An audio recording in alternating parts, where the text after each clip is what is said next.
Ben Mezrich, of course, you guys know him.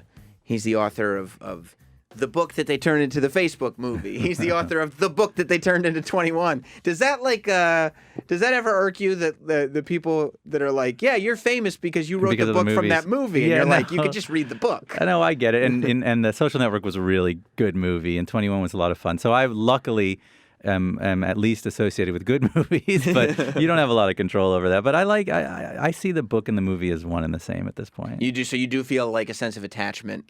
Yeah, I mean, I actually sell the movie projects usually before I write the book. Great. So I write a proposal, I sell it as a movie, and then I sell it as a book. And is that because you have this reputation of this is what he writes? I mean, that's the why I can do that. I mean, Yes. why it works out. I think Yes. I've always wanted to write books that were like movies. I'm a cinematic writer, and my goal is that you read the book and are seeing it like you're seeing a movie. So Definitely. yeah, I mean, some critics don't like that, but I've always seen them as one and the same. Do you, when you're watching, like I'm sure you watch the movies that are made. Yeah. When you watch them, do you see like, oh yeah, that's like because when I read a book and then watch the movie, I can always see, like, especially it hit me hard. I think that's why I didn't like the Steve Jobs movie. Right. Because I was so invested in that book and I love Steve Jobs so much that I saw the Danny Boyle movie and it was like I got what he was doing and a Right. lot of people really liked it. But I saw all these little parts of the book and the book was so big that felt like he was just trying to get them all in, all Right. in, all in. And it was like, it's not the story. Do you see your story in the movies? I mean, so I've been lucky. I mean, it's really only been 2 movies so far. But I do, when I'm writing the book, I'm not picturing specific actors or but I am picturing the scenes as they come about. And it is cool when you watch the movie and you see a scene exactly how you kind of wrote it. Other times you see scenes that you didn't write. But in general, I've liked the aspects of it. I mean, The Social Network was great. You have Fincher, you have Sorkin.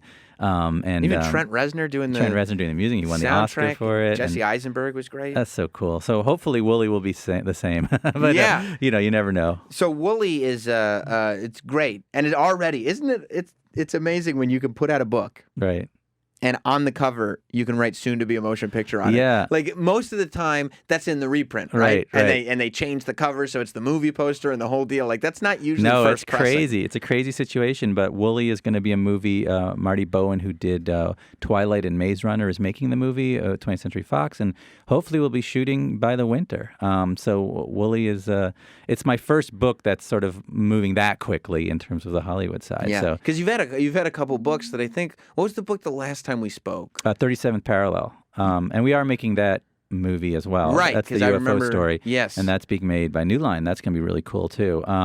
But yeah, it's all kind of, snowballing onto each other, which is really cool. You're gonna end up with like 6 Ben Mezrich movies, That's one the after the other. Goal, one Yeah. after the other, all in the same week. So Wooly is super, super interesting. It's about scientists that were trying to bring this woolly mammoth species back. Right. And the reason they were trying to bring it back was because it would help with the climate. Right. Yeah. This is it's a true story. This Right. is a true story. It's All the happening books are true right stories. now. Yes. That's key. Right. So Wooly is the true story of a team of scientists at Harvard who are bringing back the woolly mammoth. So the woolly mammoth died out, most of them 12,000 years ago. A small group of woolly mammoths walked across an ice bridge to an island called Wrangel Island in the Arctic Circle. And this again is true. True. This isn't like and a they lived cartoon. another 8,000 years. So woolly mammoths died out 3,000 years ago, the last ones, which is a cool thought in itself that woolly mammoths were around when people were building pyramids. Right, because you think they're ancient species, but they're Yes. not like dinosaurs. there was this island where right. they were over There was here. an island of woolly mammoths, right? That's amazing. And so now... Which is, by the way, that is specific movie monster Oh, yeah. stuff that Well, yeah. you land on an island and it's the King It's Kong mammoths. Island or It's Godzilla. mammoths. But yeah. now this group of scientists have taken the DNA out of these frozen mammoths that are coming up out of the ice. They've sequenced the DNA and they are implanting genes from woolly mammoths into the embryos of an Asian elephant. So an Asian elephant will give birth to a woolly mammoth, which is wild. It's very Jurassic Park, but real. And then the reason they're doing this is essentially to save the world. This is where it gets kind of crazy. Explain. But so the entire ring of the world, the tundra across Russia, across the top of Canada, is this giant permafrost, vast region. It takes up a large amount of our geography. And the permafrost, which is always frozen ground, is on the verge of melting. I know people discuss whether or not this is real or not, but this is real. The permafrost contains within it more carbon and carbon dioxide than if we burned all the forests on Earth 3 times. So this is a ticking time bomb. If the permafrost actually does melt, it's going to release tons of carbon dioxide, and it's kind of like game over. That's the end of the planet. Well, that's the idea. It accelerates everything. Wow. Well, it turns out these Russian scientists, the Zimovs, it's a father and son team, since the 80s have been running this crazy experiment where they've roped off a large section of the tundra and they've repopulated it with giant herbivores. They're using reindeer and bison. They actually got a World War II era tank, which they drive up and down the permafrost to mimic a mammoth. And what they discovered is that woolly mammoths actually kept it cold. And they've kept their area of the tundra 15 degrees colder than the rest of the tundra. So the plan is, if you can put a herd of woolly mammoths back into the tundra, you can lower the temperature of the permafrost for as much as 100 years. That's crazy. It's crazy. It's an outside of the box. It wouldn't melt, right? Because the mammoths would come and make it cool. That's right. And so it's this kind of cool project in that, everyone's like, oh, how do we save the environment? We got to recycle, or we got to, and these are all things you have to do. I got to stop driving, or but if we let these scientists make woolly mammoths, we don't have to do anything. Right. And the woolly mammoths will do the work. Just using hairspray all day. Who cares? The woolly mammoths do the natural work, and this is an interesting situation. So I don't know. The project, their goal is to make 80,000 woolly mammoths, an entire herd. How many have they made? So far, in existence right now, there are 3 genes. There's no mammoth yet. Okay, so 0 now. So 0 right now. Okay. There's a scene in the book where they ask one of the scientists, where are your woolly mammoths going to live? And he says, in a petri dish. The first ones are 3 living prehistoric mammoth genes are now alive in Asian elephant cells in Boston, which is the start, which is a cool thought. There's prehistoric in Boston DNA now alive in Boston. The first woolly mammoth could be born about 3 years from today. Okay, and what do they send him right to the tundra? No. Well, you got to raise him. The thing about elephants, right. Elephants are raised by their parents. Elephants are kind of like people in that they're very smart. They have family relationships. They even mourn their dead. Elephants, if a baby elephant dies, the parent elephants will come back to that spot and mourn. It's kind of sad and cool. So if you have a baby woolly mammoth, you have to have Asian elephants raise it. The goal is to make a bunch of them. And that's the thing. Everybody wants to have woolly mammoths, but they don't have Asian elephants. Right. Well, so what are you going to do? We got to help the Asian elephants too. So the woolly mammoth team got their elephants from Ringling Brothers. So Ringling Brothers, is going out of business. Yes. And they're giving their elephants to the team that's making woolly mammoths. Why do they have to be Asian elephants? So Asian elephants are very close to woolly mammoths. They're about 99.9% the same as a woolly mammoth. Woolly mammoths are bigger and have the red hair and the giant tusks. Of course. But other than that, they're very similar animals. And also, Asian elephants are even though they're rare, they're good, they're kind, they're nice, they're curious, as opposed to African elephants are actually violent and aggressive. So originally they tried to use African elephants and realized quickly it would be a bad idea to make giant African elephants. So they're working with Asian elephants, even though they're endangered. They're trying to avoid a Planet of the Apes Well, scenario. They don't want it to be Jurassic Park. They're not making an amusement park where the elephants go crazy and eat everybody. Woolly mammoths are good creatures. They're not. We killed them. We ate them, not the other way around. So do you then have the Asian elephants raise the mammoths in their own environment? There's a couple of ideas being put forth. One of the goals of the team is to actually find a way to do it without having the Asian elephant give birth. So they're actually working on a synthetic womb. So they're actually going to grow the elephants in a the woolly mammoths in a lab without having to have them be born from an Asian elephant. But once they're born, you will need to put them in an environment with parents. And once they're raised up to a certain age, then you're going to release them into the wild. Right. Now, do we have an ending to a movie here? Because it seems like this is an ongoing thing. The book Woolly, if you read it, it's very Ocean's 11-y because it's about this group of scientists. Most of them are very young. So there's George Church is this genius Einstein of our era. One of them's British. One of them does backflips. They're all, one of them has a fake nose on. Exactly, very much like that. And they have to sort of figure out how to do this, and then they have to go up to the Arctic to get the materials to do it. And there's this whole theme with tusk hunters. There are tribes in Yakut, Siberia, that live on woolly mammoth tusks. A woolly mammoth tusk is worth $250,000, and they're coming up out of the ice, and people are going out to harvest them. What's interesting, it's the same people who ate them out of existence are now going to find their tusks. So these tribes have been around for thousands of years. So you get your first woolly mammoth back, and then it gets killed for its tusks, and you're like, oh, what the fuck? The goal will be to rope it off and not let people go hunt them as soon as they exist. You know, people will want to, obviously, but the goal is to sort of keep them alive long enough that they can survive. Why do the tribes want mammoth tusks? It's the jewelry. So ivory in China, ivory is huge business, and even in America, people love ivory. And elephant ivory is illegal because it's an endangered species. But mammoth ivory is perfectly legal because it's theoretically coming off dead bodies, right? Yeah. So as the Arctic is warming, more and more of these tusks are coming up, and people are going up there to get these tusks, and they're actually finding fully preserved woolly mammoths. Who look, frozen to the point where you can actually see what looks like red blood in them. A Russian team found a woolly mammoth and cut it open, and actually something liquid came out of it. Which is a wild thought. It's been thousands of years in the ice. So when you start a project, right? Yeah. And I assume the first step of starting the project is to become an expert on the thing that you've got to write as much about. as I can. Yeah. Yeah. And it's a lot. I mean, you got to write a book about it. That's significant. Do you end up maintaining expertise from project to project, or do you lose everything? My brain, is overwhelmed. No, I try to sort of stay with the knowledge. Some level of knowledge goes away. But in terms of like the woolly mammoth, I became an expert as much as I could. I'm not a scientist, and DNA is hard for me, as it is for most people to understand. Ask the OJ jury. It's very difficult. Right, it's very difficult. And I had to relearn stuff that I never really knew from science. I've never looked through a microscope and actually seen anything. I'm really bad.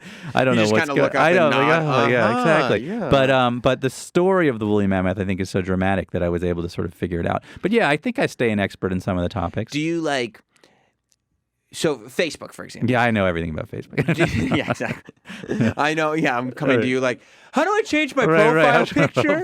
I do talk sometimes. People will ask questions like that. I don't know those answers. But do you follow the story? Meaning, because you told the story of kind of the rise of Facebook. Right. Do you follow Zuckerberg. The business and what Zuckerberg's doing I do. And whatever happened Well, people want to ask me about Zuckerberg all the time, so I have to kind of stalk Zuckerberg a little bit to know what's going on with him. I think he's going to run for president, actually. You do? I do. So I've sort of been following him. I wrote an op-ed for, I think, the Boston Globe about him running for president. Why do you think he's going to run for president? I think it's part of what he wants out of the world. I mean, his goal with Facebook was to change the world, to create this revolution so people like him could do well socially. So he created this online world where people like Mark Zuckerberg could have lots of friends. And I think his next goal is that we're all in Facebook, and then he becomes president to make our world better. I think he truly believes he's making the world better with each thing he does. And I think he thinks a world where there's no privacy, where we share everything, where it's all interconnected is the world we should be striving toward. What do you think? And maybe you're biased to Facebook, because in my mind, I see Facebook, Amazon, and Google as the three companies right now that are kind of vying for global domination. Yeah. And I don't mean like that's just the biggest company in the world. I mean they control everything. They Right. have all the information. They have all the content. Television is Facebook, Absolutely. Amazon, or Google. Everything, where we get our food from, Right. where we store everything, all of our I mean, computers, and you're absolutely right. everything. And they're battling it out, and they are really battling it. Who gets to AI first? Right. Is they're all three working on AI every minute of every day. Who gets to VR first? I mean, they're all trying to do that. It's interesting. I would have said normally Facebook. I think Facebook's going to dominate the world because they dominate what we do all day long. Yes. Amazon's dominating the physical world, what we buy and how we buy things, and now with Whole Foods and whatever, how we eat, everything like that will eventually be under Amazon's control. But Facebook is going to get our minds. They're in our heads every minute of the day. And, the Instagram, Facebook. I think Facebook has a real head start on that. I think that, and it'll be something as simple as one day in the not so distant future, I think that Facebook is going to get exclusive rights to the Super Bowl or something like that. It's an interesting idea. And once that happens, you've got connectivity on an even bigger level, and people are now used to it, and it just becomes more and more. I think that's that's really intriguing and interesting. Amazon is going to be doing football now, right? Yeah. I do think that's they have the money, and that's where it kind of, like in Hollywood, for instance, when you take a book like Wooly out to sell it as a movie, you've got Netflix, you've got Amazon. These people are outbidding studios. Right. So it's definitely moving that direction. I put on, Judd Apatow was just in here, and I put on his movie The Big Sick, which comes out in theaters today. Right. And I turned it on, and I was shocked because Amazon Studios Absolutely. is Amazon what comes Studios, up first, even though it's a theater movie. It's still... I mean, and Apatow understands that that's where the future is, and Netflix and Amazon are really moving forward. Now, I'm with studio. This is being made by Fox, my movie, but I understand. Fox has a good amount of money themselves, they're doing fine. They're doing they fine. Should be all right. But it is, the Facebook future is where we're all heading, and I don't think you can do much about that. Do you think AI is as scary as I do? I think it's. I think it's the end of us. AI could be very scary. It all depends on who gets where first and for what reason. I think once AI kind of escapes the petri dish, as it were, it's an interesting and scary thing. I think what's going on in synthetic biology, which is what Wooly's about, is even scarier. People don't see it, and everyone talks about AI and this, that, but what is going on in labs right now is incredibly terrifying and exciting. I was thinking about that as I was going through the book. That, like, the savior of this story is that they want to do good things, because otherwise it's just playing God and trying to create species. So we're at a point right now where a couple of smart kids in a garage can make a virus. Can change someone's biology. It's called biohacking. But you essentially could get a flu virus in your garage and make it more, deadly. And that's not hard to do. And when you start thinking about that, it gets very scary. I mean, they're creating a woolly mammoth. They're not cloning it. They're actually making the DNA. We're at the point in life right now where you're not reading DNA, you're writing DNA. I mean, the fact that they've... So you can make anything biologically, and that is a big change in our future. At the same time, good things are going to happen. We're going to live 150 to 200 years in the next generation because of what's going on in this lab. They actually believe our children will live 150 years, and our children's children may not die. So you think the kids that are born... I have a 4-month-old. Yes. Will live 150 to 180 years. That's incredible. Because of what's going on in the book Wooly. Because of what's going on in genetics. Because the ability... For instance, one of the experiments that I talk about in the book, and that's in their lab, there's a certain type of rat called the naked mole rat, which lives 30 years, while other rats only live 3 years. And the question is, why does that rat live 10 times as long as all other rats when they're almost the same? And it turns out there's something in their genetics that protects their cells as they mutate. So it turns out if you can take that gene and put it into people's lifespans are accelerated. And this is we're on the cutting edge of this. So within the next decade, there's going to be these advancements that are going to allow our kids to live 150 years.